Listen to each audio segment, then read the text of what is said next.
Good morning, students. It's Mr. Giannini. Of course, those of you who are in my EDM class, you will have a test on Friday, this Friday, which I want to say is like the 17th or something like that, maybe. Let's see here. Yeah, something like that sounds good. Anyways, you can take a look at the calendar.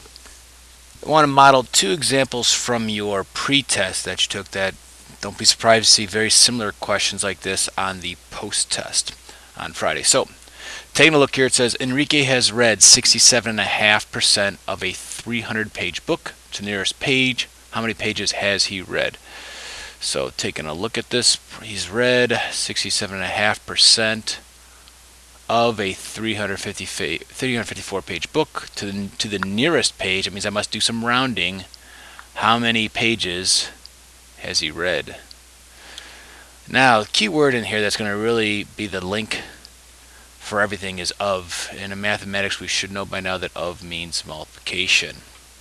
So really all this problem is asking, if I want to write kind of little number sentence here, is 67.5% of means times 354. And that's going to tell me how many pages he's read. But the key here again is also, besides the of, is nearest page. So if I get a decimal answer here, I need to round that to the nearest whole based on whatever my product is. Now, you could put in this in your calculator, 67.5% of 354 or times 54. Because of my calculator here, the options I have to convert this to a decimal. So I'm going to take 67.5 because I moved the decimal place 2 places to the left because I'm now dividing it by 100 times 354. Let me grab my calculator here. So 675 thousandths times 354 gives me, oh, there's that decimal answer. So in my product is 238 and 9/10. Because I'm around the nearest page, I'm not going to go to the hundredths, I'll just go to tenths. Nearest whole number, 1, underline that 9. That 9/10 round up. So that's approximately 239 pages that I have read, or that, I'm sorry, Enrique hasn't read up until this point. Okay, let's take a look at another one. This will kind of go with Monday's lesson with finding commission and things of that nature.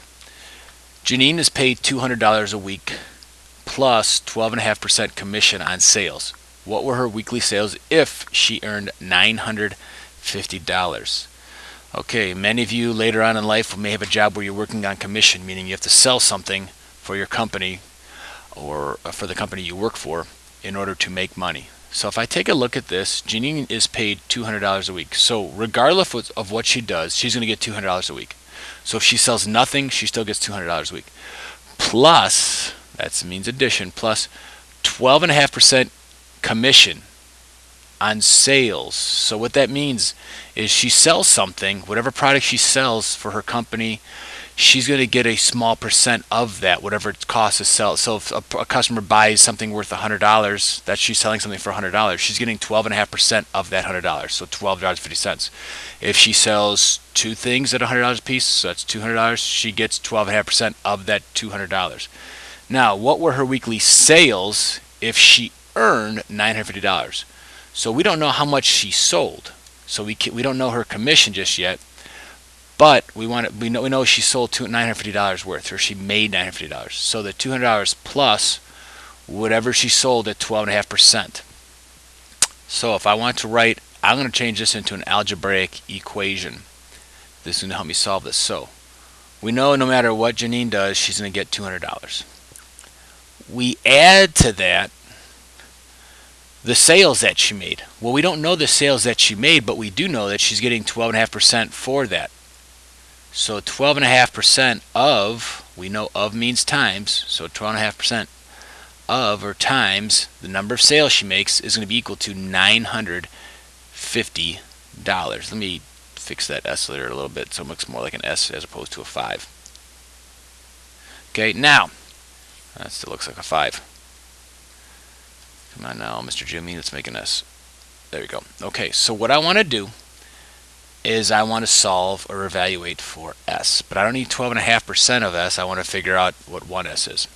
I'm going to convert this 12.5% to a decimal. So I'm going to rewrite my equation to 200 plus decimal point 125 thousandths times S is equal to $950. Well, because this is my coefficient, I'm going to worry about this 200 first. So I'm going to get rid of the 200 from this side. I want to get rid of it, so I'm going to do the opposite of it. So I'm going to subtract it. Subtract 200 from this side, because whatever I do to one side, I must do to the other. This leaves me with nothing. So all I have here is, I'm going to drop this down, 125 thousandths times S is equal to 0, 5, 7. Okay, so I have 125 thousandths times something, times the number of sales Janine made, is equal to 750. Well, I want to figure out how many sales she made. I don't want to figure out 125 thousandths of a sale. I want to figure out what one whole sale. So divide by 125,000, because it says times, the inverse is to divide. Divide by 125 thousandths. So I will find out now that S is equal to, let me pull back my calculator. We have 750 divided by decimal point 125 thousandths is equal to 6,000. So she must have sold $6,000 worth of product in order to get and make $950. Now to check that, I can substitute back in the 6,000 here, or I might substitute it right back in here. So we have 200 plus 125 thousandths times 6,000 is hopefully equal to $950. Order of operations tells me to multiply first. So you pull my calculator back up. Oh, look, I already have 6,000 there still, so I'm going to say 6,000 times 125 thousandths equals 750. I need to add the 200 to that, so plus the 200. And it equals 950. That's a check. Okay, use these examples for Friday's assessment. Take care.